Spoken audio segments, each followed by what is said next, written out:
Cek, cek, cek.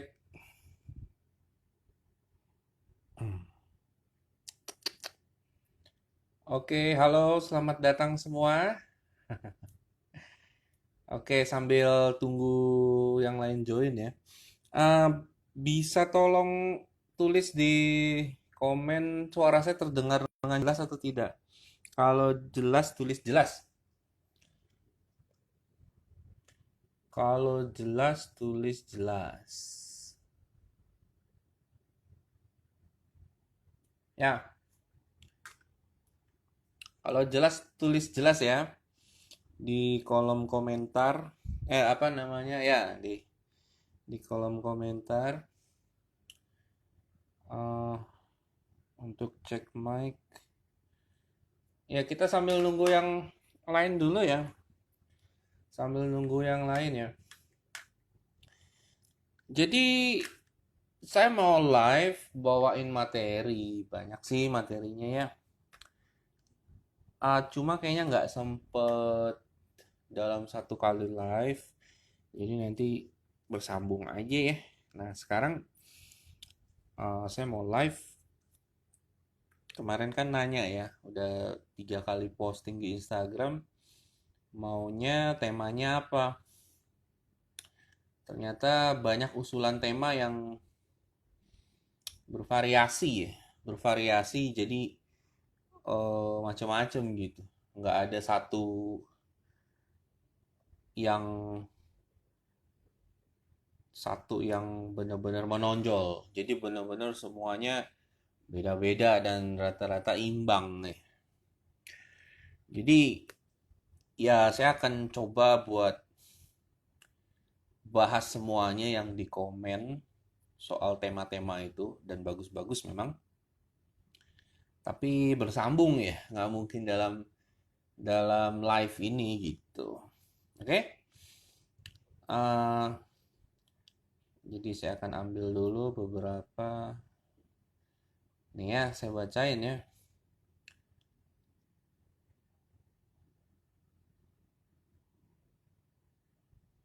Cara kaya harta. Wih. Intuisi, bahas godlike, produk baru dan seminar, alien, masculine polarity, spiritual, potensi alam bawah sadar, makanan minuman sesuai godlike, meditasi, karma, perselingkuhan, flow state, psychedelic. Wah, banyak ya. Jadi nanti ini bahasannya bagus-bagus semua, cuma nggak bakal sempet satu live. Jadi nanti beberapa kali saya akan bahas-bahas ini tema-tema yang menarik ya untuk dibahas ya. Yang sekarang mungkin saya akan pilih pilih beberapa, terus saya bahas. Saya akan kasih sedikit ya riset-riset saya ke teman-teman, terus eh habis itu kita tanya jawab. Ya habis itu kita tanya jawab. Sebelumnya sebelumnya nih, sekarang kan lagi zaman corona ya.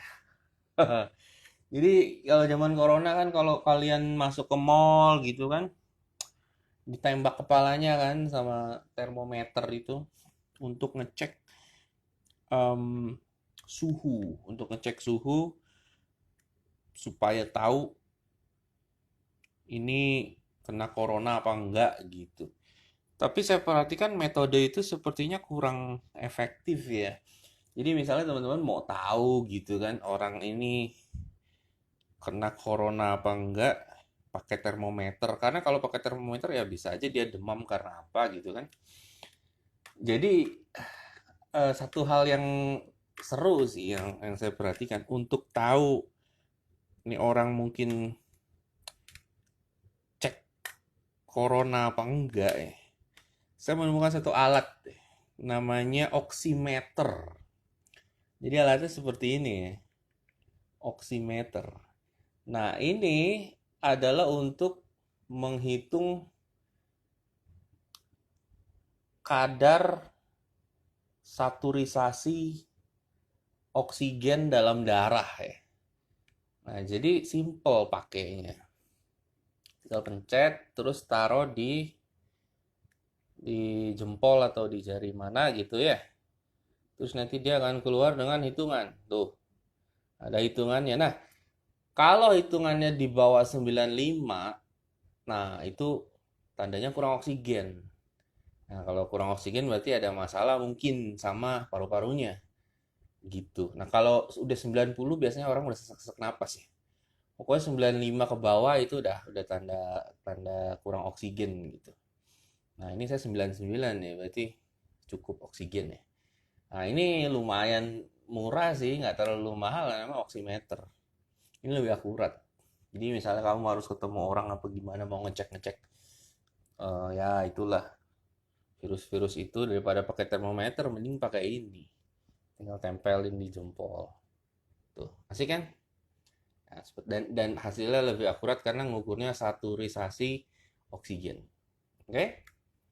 Keren kan? Oximeter. Oke, berikutnya em, saya mau kasih satu topik buat teman-teman. Saya baca dulu nih banyak sekali ya usulan tema ya. Oke deh, nanti saya kasih kasih topik sambil sambil jalan gitu ya. Ntar saya jelaskan ya. Tapi kira-kira nih, kira-kira teman-teman mau bahas apa? Coba ketik di box komen. Nanti yang paling banyak saya bahas itu. Ya, saya tunggu sekitar 2 menit ya sambil baca-baca ya.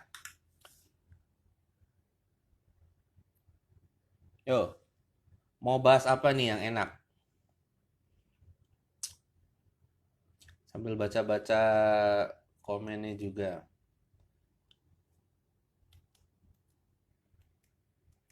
Meditasi, godlike. Wah, konspirasi. Boleh.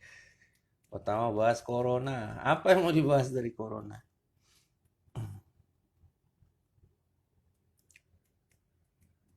Past life. Nah, oke. Jadi gini, banyak juga nih yang komen ngomongin soal kode-kode ya. Mau nggak ngomongin kode-kode? Alchemy juga ntar coba deh saya bahas. Godlike juga. Mau nggak ngomongin kode-kode? Kalau mau tulis deh di komen. Karena kan dari tahun kemarin ya, pertengahan tahun kemarin ya, kalau nggak salah ya, bulan Juni. Sebelum sebelum itu ya, sesudah pemilu tapi sebelum pengumuman ya. Kira-kira Juni ya. Itu kan saya kasih kode-kode ya. Posting-posting kode yang membuat teman-teman yang lihat Instagram saya jadi bingung loh, kok isinya jadi kode semua gitu. Biasanya quotes ya, tapi saya kasih kode-kode visual ya. Karena itu sebagai pembuktian bahwa ilmu yang saya sebut godlike itu bukan omong kosong gitu. Itu beneran jadi loh. Jadi kita bisa menciptakan apa yang kita pikirkan nih jadi kenyataan ya. Hah, gitu. Atau paling enggak kalau kita terkoneksi sama sang sumber energi gitu, kita bisa seperti melihat masa depan gitu. Nah, itu kan seperti omong kosong bagi bagi sebagian orang ya, apalagi yang pikirannya sempit ya. Dan mulai tahun kemarin ya, itu saya mau buktikan loh bahwa itu beneran gitu. Makanya saya kasih kode. Kenapa saya kasih kode nggak ngomong langsung? Karena memang kalau seseorang bisa ya paling nggak tahu lah soal masa depan gitu, paling nggak dapat penglihatan lah. Itu nggak boleh dikasih tahu secara gamblang ya. Itu menyalahi aturan alam lah. Kalau misalnya dikasih tahu bisa bisa kacau balau lah istilahnya gitu. Jadi paling nggak kasih kode aja bisa gitu, ya kan? Dan kodenya spesifik ya. Jadi bukan cocokologi loh. Kalau cocokologi kan pasti bikinnya kode-kode yang general gitu kan. Terus nanti kalau masa depan ada event cocokin gitu. Nah, sedangkan kode saya kan spesifik. Teman-teman juga tahu dong ya, kayak yang ngikutin pasti tahu lah. Spesifik dan aneh. Tapi kejadian loh, lucu ya. Dan kejadiannya itu nggak secara gradual gitu. Tiba-tiba aja gitu. Mengagetkan. Jadi contohnya tahun kemarin waktu itu pemilihan presiden kan ribut-ribut tuh. Jokowi Prabowo. Mustahil orang mikir mereka bakal jadi tag team gitu. Jadi kerabat tuh mustahil dulu ya. Itu saya sudah bilang di postingan kode itu ya. Walaupun tidak gamblang saya ngomongin, tapi adalah figur Batman, Joker, lalu mereka ketawa bersama gitulah, semacam kayak kode-kode visual lah. Dan ternyata terjadi kan. Mereka tag team ya. Terus saya sering posting soal drone.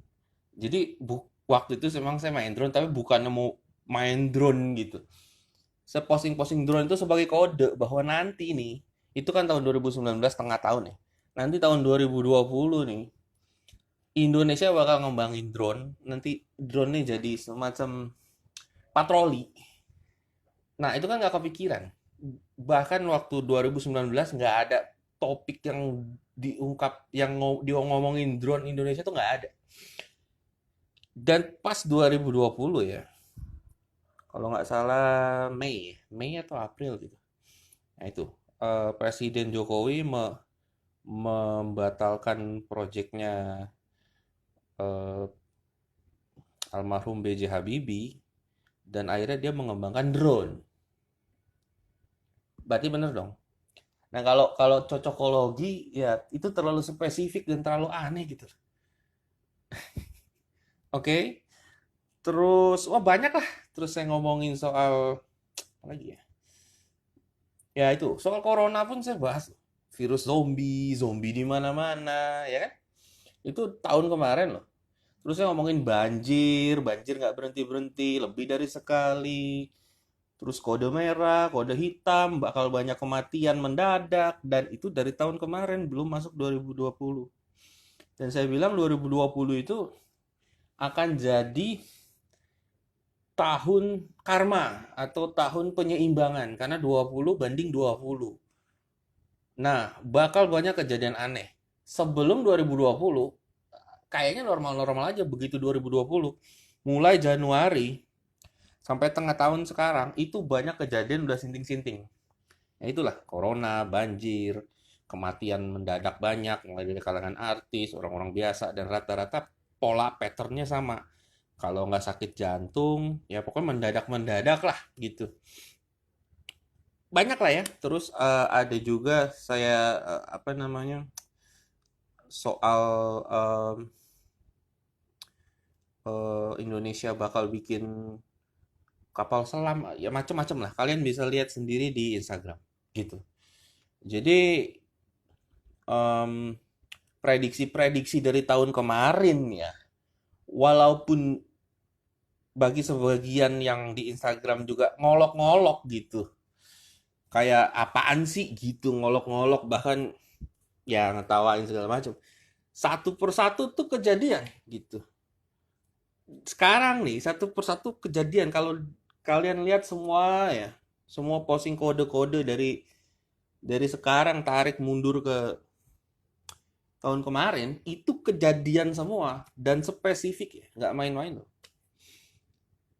Jadi ya begitu memang. Nah, pertanyaannya kok bisa gitu? Kok bisa? Nah, itu. Jadi saya melakukan itu untuk memperlihatkan ya itulah ilmu godlike kalau sudah dikuasai ya begitu gitu. Bisa dapat semacam penglihatan atau visi apa yang akan terjadi di depan. Dan ya terjadi gitu dan saya buktikan. Jadi ya nggak main-main ya. Itu serius ya. Jadi bukan cuma sebagai supaya dapet cewek doang atau buat romance atau buat supaya bisa hidup senang dan lain-lain enggak. Jadi godlike tuh lebih luas dan lebih dalam gitu. Dimana dia dapat membuat kita terhubung dengan sang sumber Ya tentu saja sang sumber itu yang mengatur segalanya di alam semesta ya. Kalau sampai kita bisa terkoneksi dengan sang sumber, masa sih dia nggak bocorin sedikit apa yang akan terjadi gitu, ya kan? Dan itu sudah saya buktikan ya. Nah, jadi ya seperti itu ya. Eh, saya kasih kode-kode untuk membuktikan gitu bahwa godlike itu bukan omong kosong ya. Itu beneran loh, nggak main-main loh. Dan kenapa saya kasih kodenya secara visual gitu, nggak saya verbalkan. Itu karena memang alam semesta ini berkomunikasi melalui bahasa visual. Jadi bukan bahasa verbal, bahasa bahasa language ya, bahasa Indonesia, bahasa Inggris enggak, tapi melalui visual. Makanya saya kasih kodenya secara visual gitu. Oke? Nah, jadi ya seperti itu ya. Jadi teman-teman kalau masih ragu soal godlike apa, bisa nggak bikin aku jadi ini gitu ya. Bukan cuma buat ke hal pribadi aja ya. Dari situasi kondisi negara sampai dunia pun bisa. Ya, sudah terbukti kan? Nah, di situ juga saya ngomongin soal itulah pasukan langit yang berkode merah, ya kan? Kayaknya sekarang banyak yang ngomongin merah-merah. Terus ya banyak lah, cobalah kalian kalian lihat sendiri lah, ya. Jadi begitu ya soal kode. Eh ya, jadi cara baca ada yang nanya juga cara baca kodenya gimana ya? Cara baca kodenya ya pertama kalian harus tahu cara baca kode visual gitu. Dalam artian eh ya harus bisa tahu simbol gitu ya, simbol-simbol, terus perumpamaan, terus figur-figur ini melambangkan siapa, ini melambangkan siapa gitu. Nah, itu butuh waktu sih memangnya kalau simbol-simbol ya. Nah, seperti ini nih contohnya di belakang saya ini simbol alchemy. Jadi alam semesta itu berkomunikasi melalui visual ya sekali lagi ya, melalui simbol-simbol ya. Nah, kalau kalian tahu simbol-simbol gitu, nah ini juga sampai sampai apa namanya seluruh tubuh kita ini ada bahasanya gitu melalui simbol-simbol. Jadi kalau kalau mau mau kalau kalian bisa bahasa simbolisme gitu, kalian bisa baca kode-kode semesta. Intinya itu.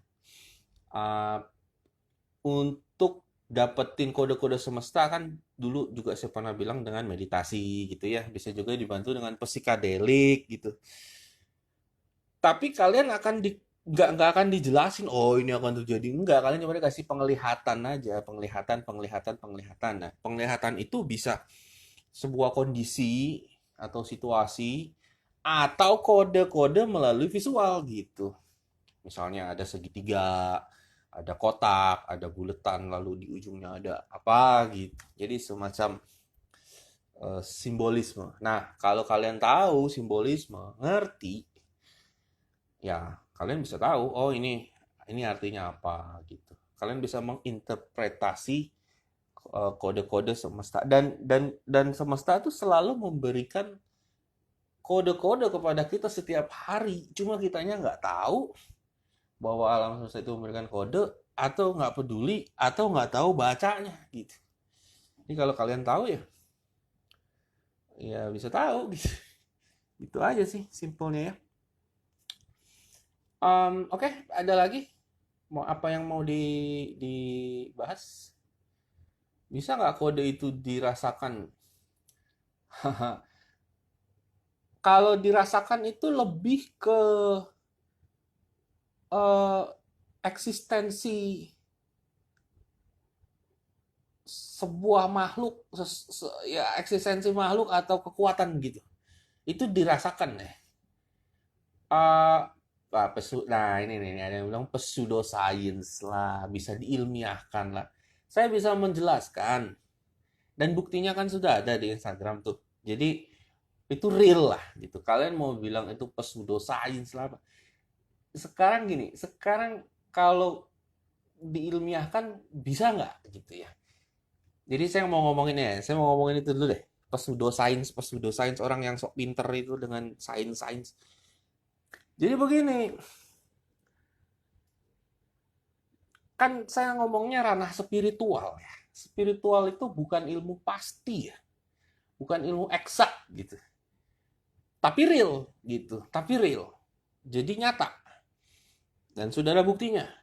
Saya bisa prediksi gini, kasih kode nyata. Boom gitu. Nah, tapi bagi orang sains itu masih terlalu abstrak. Kenapa? Karena orang-orang sains pengennya itu exact. Kayak satu tambah satu sama dengan dua gitu. Udah, kalau satu tambah satu nggak dua berarti itu gitu. Nah, sedangkan kalau ranah spiritual itu nggak kayak gitu kerjanya. Satu tambah satu bisa tiga, bisa lima gitu. Tergantung kondisi di tengah-tengahnya. Nah, kondisi di tengah-tengahnya ini nggak bisa dirumuskan sains begitu gitu ya. Nah, di situ dibutuhkan seni dan intuisi ya.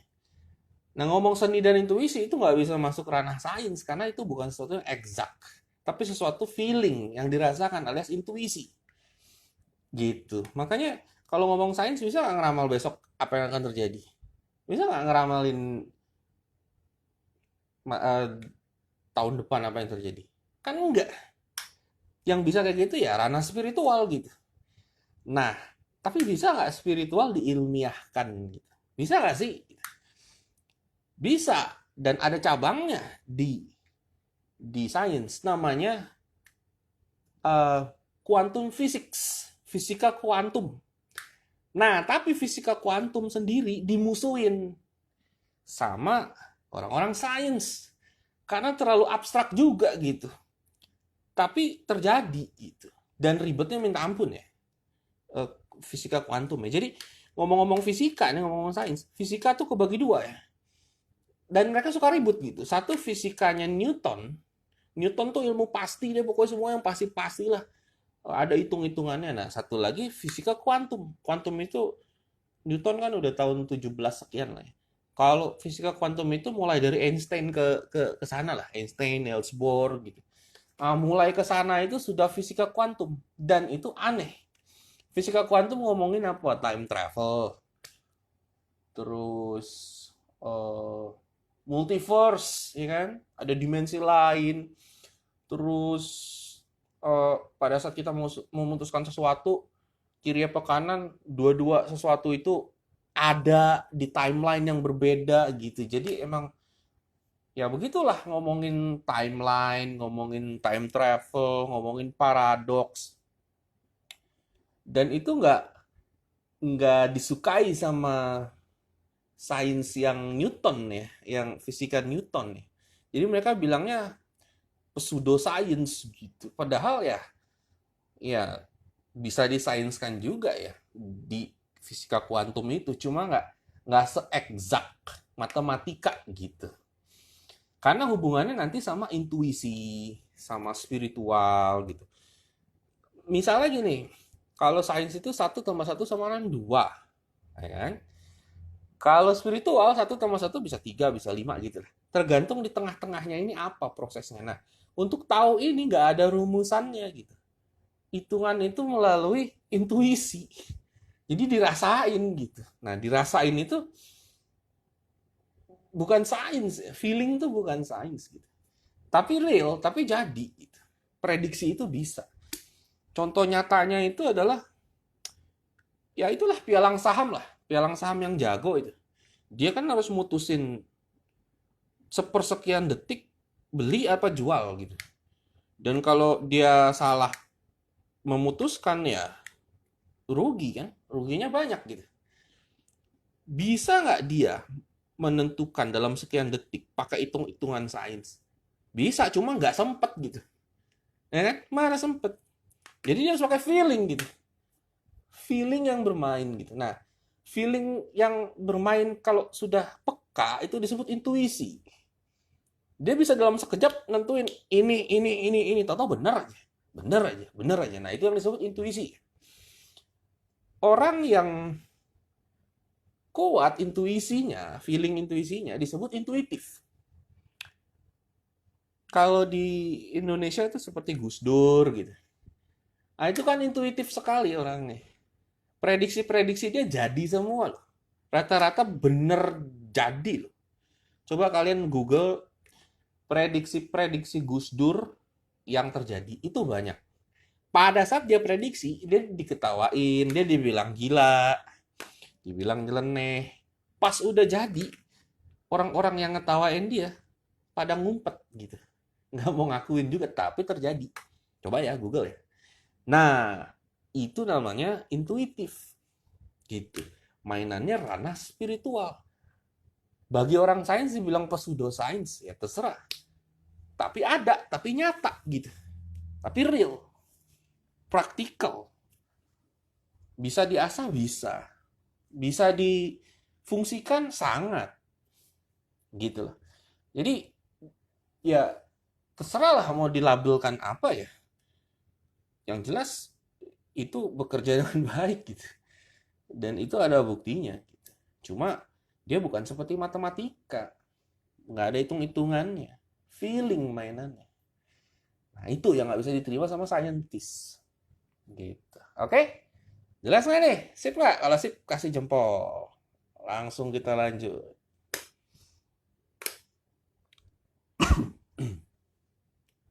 Oke? Gimana? Jelas?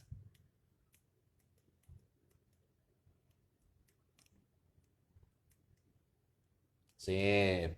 Oke, begitu ya. Jadi cukuplah dengan sains, pseudosains, sains, sains itu bukan segalanya loh. Sains itu bukan segalanya. Jadi kalau kalian hanya berpautan sama sains, pincang gitu. Ya, pincang. Sains perlu untuk memanage apa yang ada sekarang. Tapi kalau untuk ke depan visi, ya, visioner gitu. Membuat sesuatu yang inovatif, itu harus gambling, ambil resiko, pakai intuisi. Gitu. Nggak bisa dihitung-hitung, hitung-hitungan. Dan pada saat sesuatu mendesak, kita nggak bisa ngitung-ngitung pakai sains. Harus quick response dengan intuisi. Makanya kalau seseorang intuisinya terasah, dia bisa bisa bagus perform pada saat-saat spontan gitu. Dia bisa spontan lah. Dan kalau orang-orang sains kan ngafalin dulu, ngitung ngafalin butuh waktu. Jadi sulit untuk spontan. Mengatasi hal-hal yang mendadak tuh sulit gitu. Ya kan? Makanya biasanya orang-orang intuitif itu lebih berani ambil resiko. Mereka percaya instingnya gitu.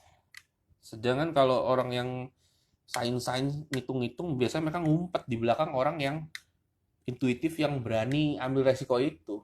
Mereka nggak berani. Mereka beraninya harus exact baru gitu.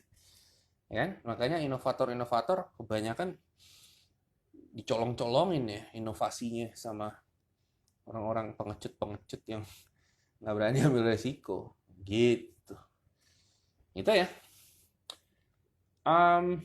Oke ya, sip ya. Gitu. 666. 661 sekarang. Oke ya. Oke, terus nah ini juga saya mau kasih tahu juga nih. Kan kemarin ada yang nanya juga tuh soal 2020 ini karma-karma gitu kan. Ya, terus datang corona ya seperti saya sudah prediksi. Nah, terus kan ngomongin chip gitu kan. Terus ada new order kan dari tahun kemarin sudah ngomongin kan. New order. Terus Zombieland, welcome back to Zombieland. Jadi yang saya maksud dengan Zombieland adalah ya akan ada virus zombie yang akan membuat dunia ini jadi Zombieland. Kalau Zombieland tuh kalau kita keluar ya ngeri, di luar tuh banyak zombie sama virus, jadi harus memproteksi diri dan terjadi kan. Nah, ada PSBB dan lain-lain. Terus akan ada susulannya yaitu new order. Nah, ini banyak yang nanya juga soal itu, jadi saya mau jelaskan sedikit. Mau nggak nih? Atau yang lain aja? Coba tulis aja di bawah. Mau, mau. Kalau next, next gitu.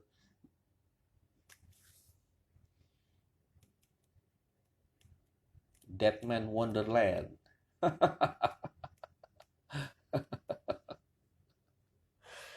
Aduh. Ya, jadi gini ya. Nah, ini sekali lagi ini terserah kalian mau percaya apa enggak ya. Terserah lah ya. Kalian mau sok pinter mau apa itu terserah. Pokoknya ini visi saya ya, dan visi saya biasanya kejadian loh. Gitu aja sih. Tinggal masalah waktu aja. Jadi di tahun 2020 ini tahun keseimbangan kan saya sebut tahun karma ya. Nah, jadi memang kalau tahun karma ini akan banyak muncul orang-orang tukang hoax. Dan itu sudah saya omongin dari tahun kemarin ya. Tukang hoax ya. Yang suka memfitnah gitu. Oh, saya juga banyak korban hoax loh. Saya ini korban korban fitnah loh. Jangan salah loh, yang benci saya entah kenapa mereka benci, memfitnah, menjelek-jelekan nama, menggunakan nama saya untuk kepentingan dan keperluan pribadi mereka dan habis itu dijelek-jelekin. Ya, pokoknya akan banyak tukang hoax lah. Dan satu persatu mereka akan bermunculan gitu. Dan akan kena karma.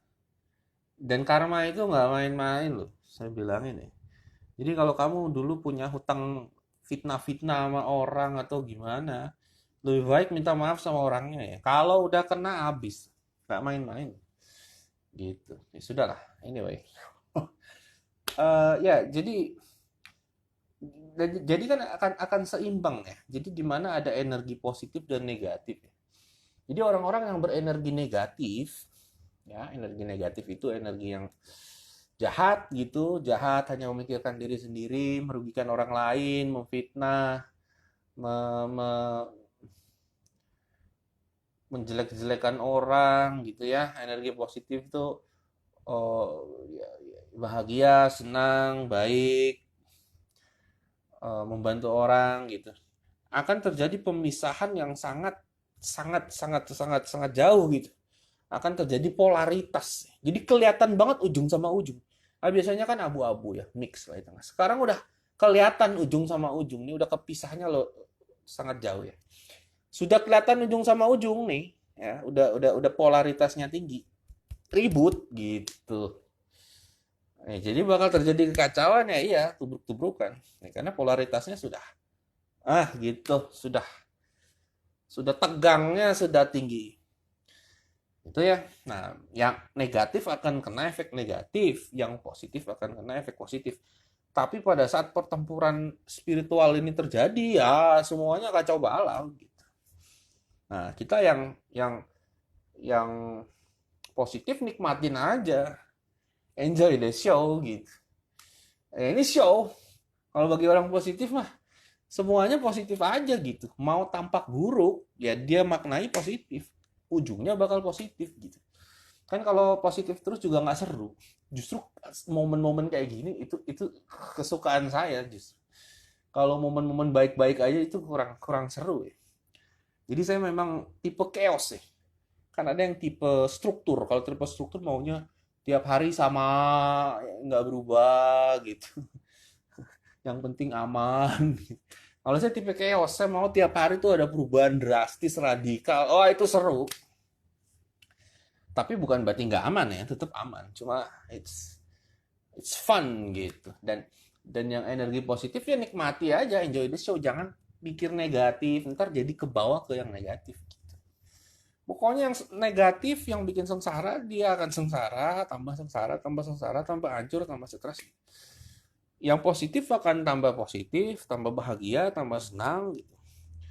Nah, jangan digabungkan dengan kesuksesan ya. Saya nggak ngomong kesuksesan di sini. Ini soal energi. Energi itu tentang happiness, tentang well-being. Bahasa Indonesianya, bahasa Indonesia apa ya well-being? Pokoknya tentang happiness, tentang kenikmatan hidup. Jadi bisa aja orang negatif dia sukses gitu kan dengan melakukan berbagai macam kejahatan-kejahatan apalah gitu ya. Tapi belum tentu dia happy gitu. Hidupnya akan terancam, merasa stres, merasa ketakutan, takut kehilangan dan lain. Yang positif ya akan jadi baik, jadi senang, jadi happy. Mau sukses nggak sukses ya Mereka kan bahagia gitu. Jadi nggak ada hubungannya sama sukses nggak sukses gitu. Ini saya ngomongin soal ininya loh, apa happiness-nya gitu ya.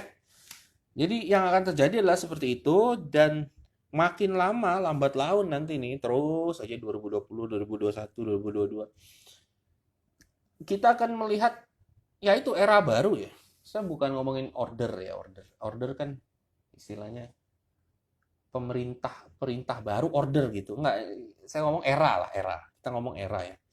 Jadi kalau era baru tuh the new era itu bakal orang-orang akan lebih menggunakan hati, akan menggunakan heart, menggunakan hati. eh Ya, mereka akan menggunakan hati, tidak hanya akal gitu. Jadi it's more of balance antara akal dan hati gitu. Nah, selama ini kan orang sepertinya menggunakan akal aja gitu. Nah, makanya ada istilah akal-akalan kan. Menggunakan akal tuh yang diangkat-angkat tuh kepala, terus orang pinter, akal. Tapi pada prinsipnya akal itu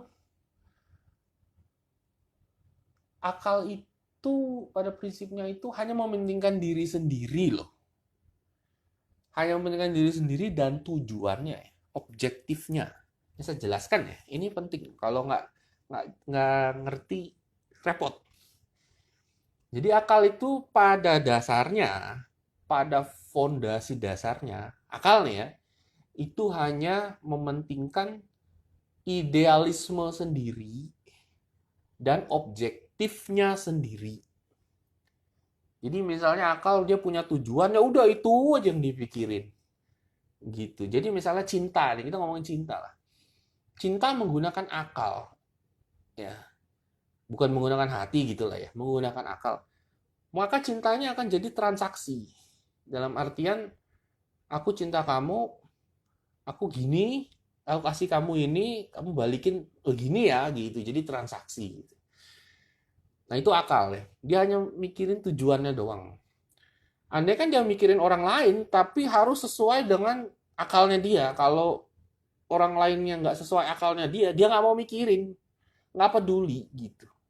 Jadi akal tuh seperti itu, lebih kepada idealisme pribadi dan objektif pribadi.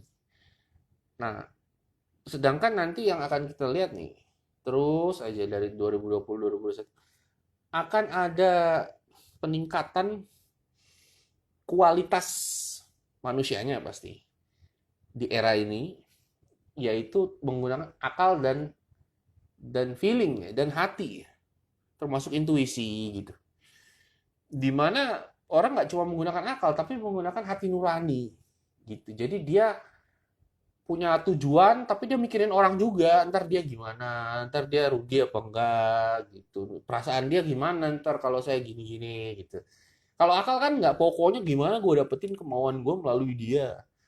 Dengan cara sikut-sikutan, dengan cara ngerjain dia gitu. Atau ya udah paling nggak transaksi lah. Lu maunya apa, gue maunya apa, yuk kita transaksi gitu. Nggak ada semacam care atau peduli yang otentik, yang benar aku peduli loh sama kamu. Nggak ada. Dia cuma peduli keperluannya, tapi harus dapat melalui dia. Ya udah kita transaksi gitu. Ya seperti itulah ya. Dan rata-rata cinta-cintaan juga cinta-cintaan akal gitu, akal-akalan. Aku suka sama dia, dia sukanya apa ya? Ntar aku kasih, pura-pura kasih, ntar dia supaya kasih aku ini gitu. Jadi kayak transaksi.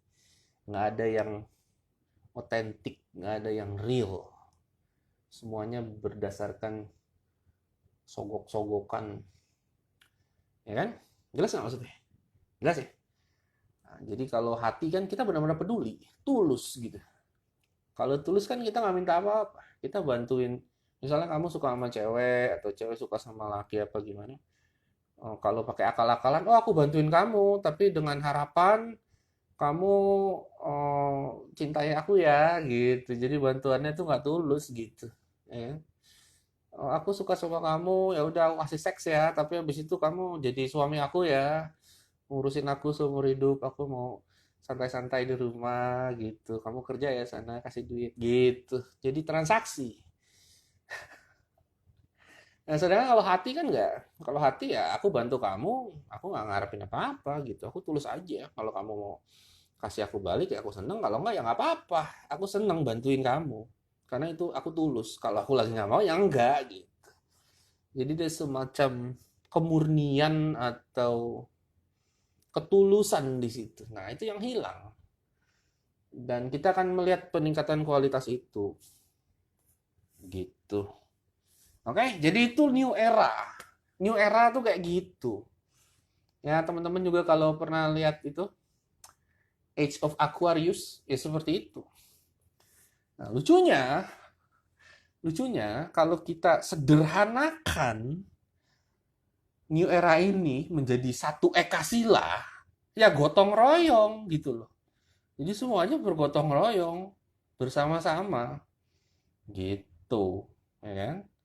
Apapun perbedaannya ya kita sama-sama gitu. Jadi mirip-mirip ekasila new era ini. Canggih ya. Oke, sekarang saya mau ngomongin sedikit soal soal soal dua dunia ya. Ini penting ya. Ekasila itu gotong royong. Age of Aquarius, gotong royong. Aquarius kan air kan, manusia air kan. Jadi air itu diibaratkan feeling, perasaan feeling.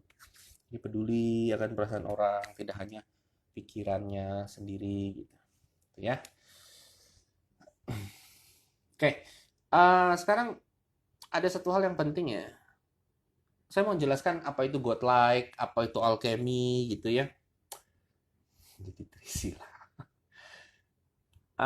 Ya, saya mau jelaskan apa itu godlike, alchemy karena mungkin teman-teman juga belum dapat definisi yang jelas. Aku Aquarius, ya deh Karasiam. Kau baju merah ya? Ya ya. Eh, aku Aquarius. Waduh, dihajar tuh sama fans.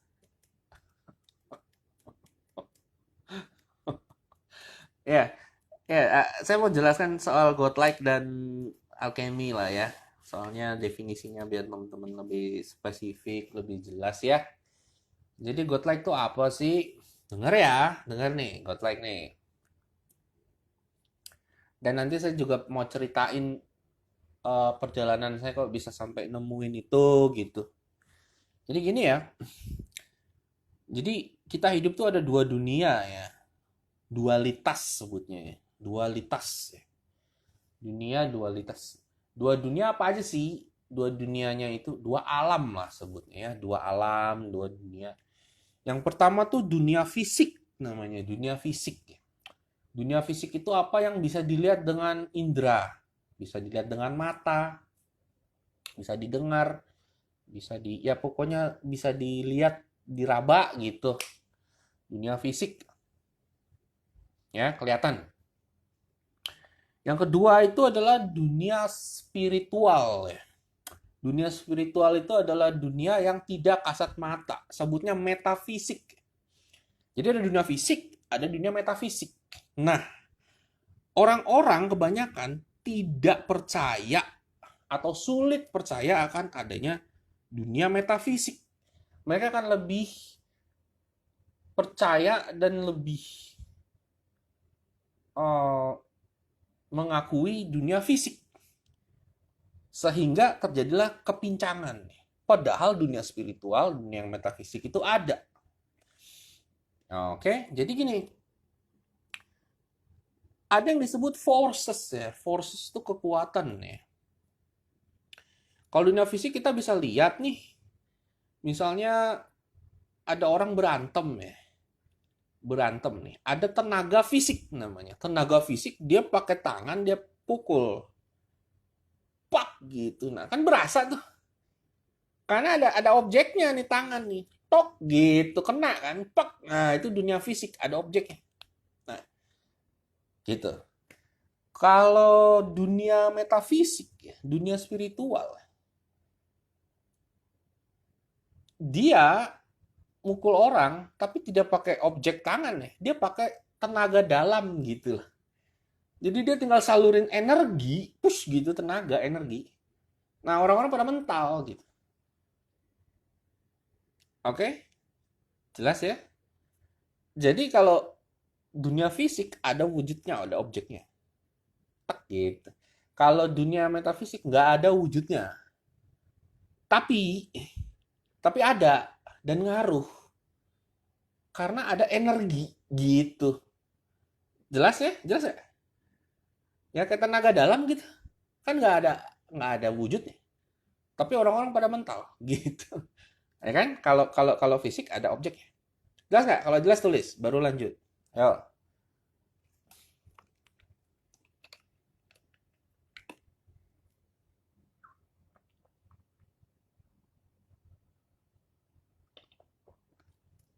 Ya, tangan Omazio bisa bikin orang mental ya. Dia pakai api. Itu ya. Aduh, sayangku, sayangku. Itu ya. Nah, ada lagi nih contoh-contohnya. Bahkan dunia metafisik ini, dunia energi lah sebutnya. Karena itu basically pada dasarnya energi. Itu selalu ada dan berkaitan dengan dunia fisik. Nggak mungkin hanya satu gitu. Nggak mungkin dunia fisik doang atau dunia ya bisa juga dunia metafisik doang sih bisa. Gini, dunia metafisik berdiri sendiri bisa, tapi dunia fisik tidak akan bisa, tidak akan beroperasi. Bisa sih ada, cuma nggak beroperasi gitu. Tanpa ada dunia metafisik. Contohnya kalau nggak ada gravitasi, ya, kalau nggak ada gravitasi, nggak ada eh, elektromagnetism gitu, nggak akan ada semua yang di dunia fisik ini gitu, ya kan? Nah, kalau gravitasi itu kan nggak kelihatan gitu, tapi kan ada tarikannya gitu, ya kan? Jadi kalau kalian belajar fisika ya, itu ada nggak tahu bahasa Indonesianya, bahasa Inggrisnya four fundamental forces gitu, 4 kekuatan dasar kalau nggak salah. Bahasa Inggrisnya four fundamental forces itu ada gravitasi, electromagnetism, strong force, sama weak force. Nggak tahu bahasa Indonesianya ya. Pokoknya gitulah. Nah ini nggak kelihatan tapi bentuknya energi, bentuknya semacam power gitu. Jadi kalau gravitasi pasti tarik ke bawah. Kalau electromagnetism ya itu ada electricity, ada magnet gitu. Dan ini mempengaruhi semua yang ada di dunia fisik kita gitu. Kalau nggak ada kekuatan-kekuatan yang di metafisik, ya dunia fisik kita cuma dunia mati. Nggak akan ada kehidupan gitu. Nggak akan ada pergerakan. Jelas ya? Jadi dunia dunia metafisik, dunia spiritual yang energi itu ada gitu. Ya. Uh, bahkan menurut saya ya, Tuhan itu adanya di dunia metafisik gitu. Ya, Tuhan itu adanya di dunia metafisik, di dunia energi itu. Ya kan? Makanya Tuhan kan gak kelihatan. Siapa yang pernah lihat Tuhan? Kan gak ada. Ya kan? Tapi bisa dirasakan gitu. Ya kan? Bisa dirasakan kehadirannya, ya kan? Bisa. Dia bisa merasuk ke dalam tubuh atau pikiran atau hati siapapun, digerakkan tubuhnya, digerakkan pikirannya, digerakkan hatinya untuk berbuat hal-hal yang luar biasa, yang di luar logika, yang di luar kemampuan batas-batas yang ada gitu. Ya? Nah, itu kan energi. Gitu. Jadi energi itu, dunia spirit itu, itulah sumber pergerakan segala macam yang ada di dunia fisik gitu. Jadi itu yang kontrol. Jadi yang ada di dunia metafisik yang isinya energi dan berbagai macam kekuatan, itulah yang menggerakkan dan mengatur semua yang kita lihat sekarang gitu. Jelas nggak? Jelas ya? Gitu. Jadi disitulah menurut saya ya. Dan ya apapun kamu cari penjelasan pasti ujung-ujungnya ke situ sih. Bahwa yang Tuhan atau sumber itu adanya di dunia situ gitu. Ya, sekali lagi nggak ada wujudnya, cuma energi gitu. Tapi energi ini bisa menggerakkan yang ada wujudnya gitu. Nah, setan pun ada di situ gitu loh. Setan pun ada di situ ya.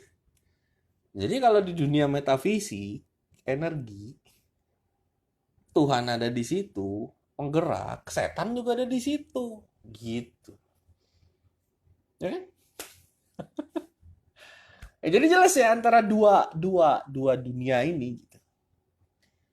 Nah, terus godlike ya, godlike itu adalah konsep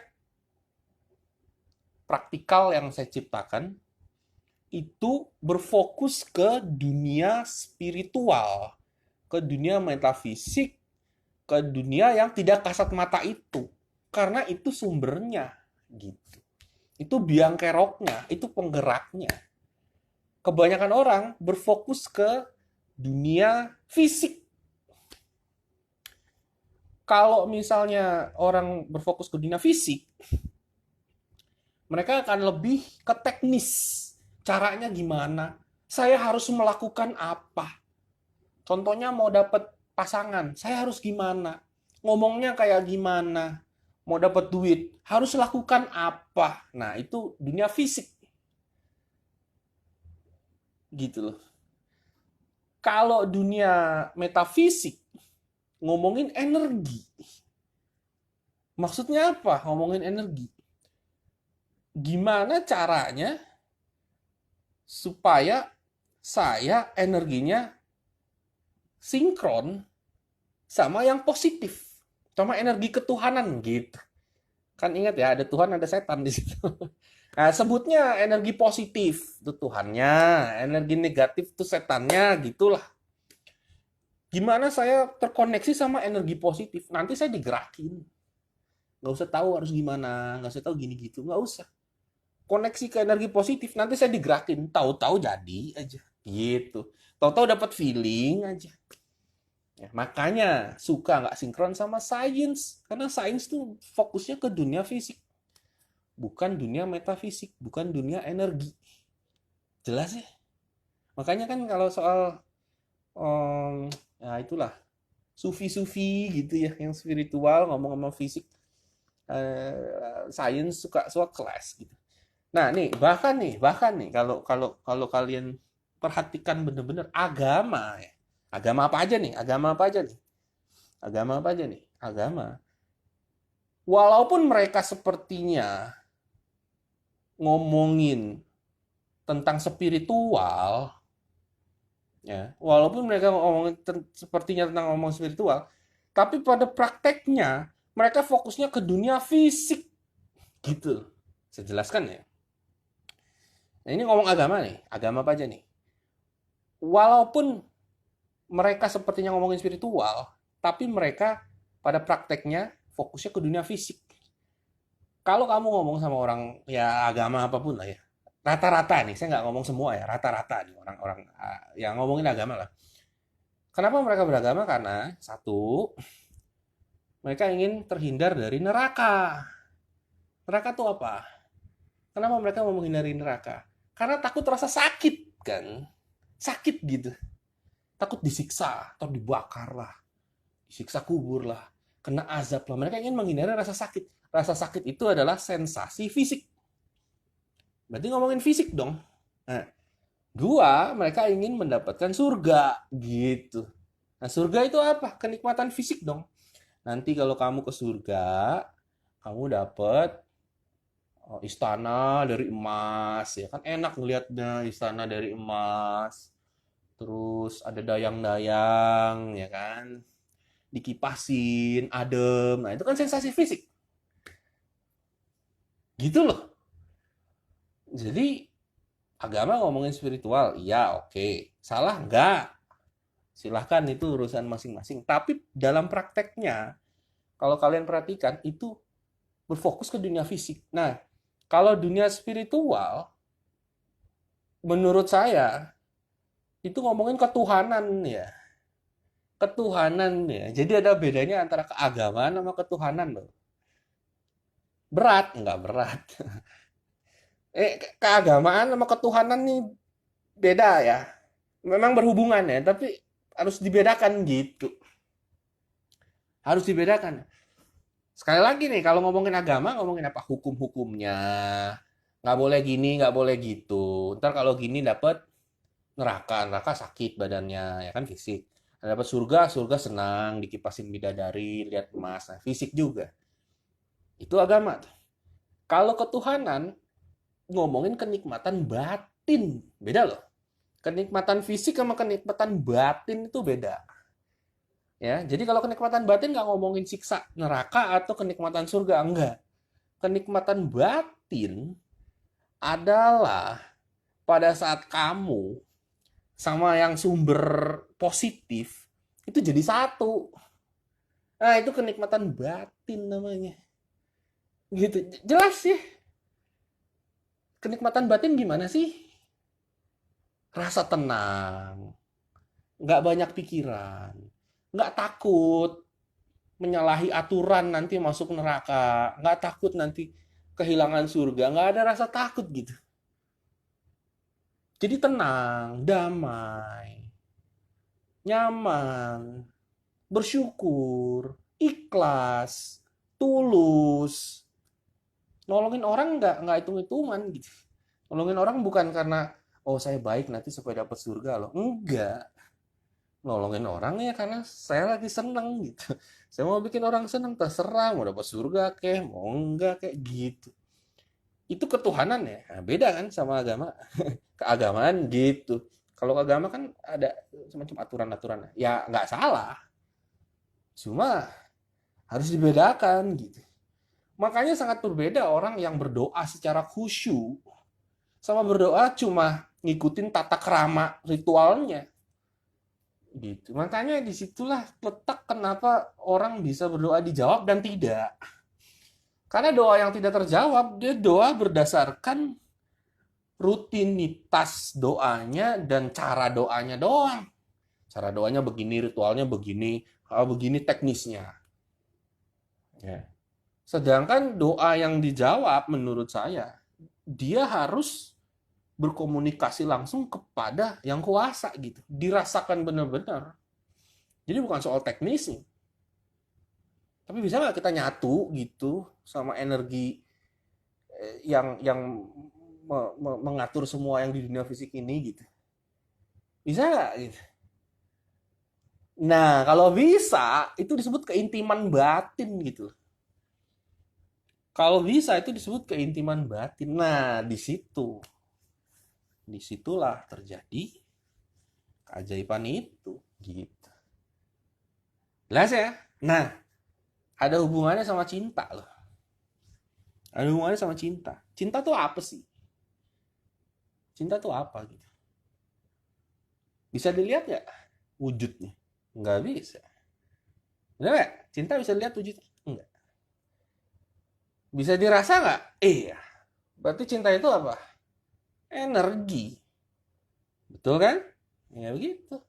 Cinta itu energi. Nggak bisa dilihat, tapi bisa dirasa. Sama kan? Kayak Tuhan. Bisa dilihat nggak? Bisa dirasa? Bisa. Bisa menggerakkan pikiran seseorang, hati seseorang untuk berbuat sesuatu yang baik, yang di luar di luar logika dan melakukan hal yang luar biasa bisa. Ya, energi. Nah, jadi cinta itu adalah energi. Gitu. Nah, ada yang disebut daya tarik. Ngomong-ngomong ini di-cut dulu ya, karena